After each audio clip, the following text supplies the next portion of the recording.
araw din daw siya kung mag-ensayo ng basketball. Pero dahil wala siyang sariling sapatos, lagi lang daw siyang nanghihiram.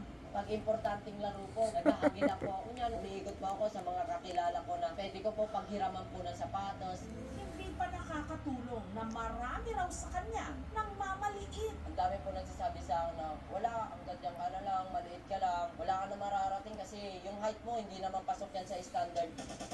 Pero si Dodo, pinatatag ng payatas. Ito nga po pala yung court na pinaglalaroan po namin na kapag ka may dumadaan po ay talagang nai-stop po muna.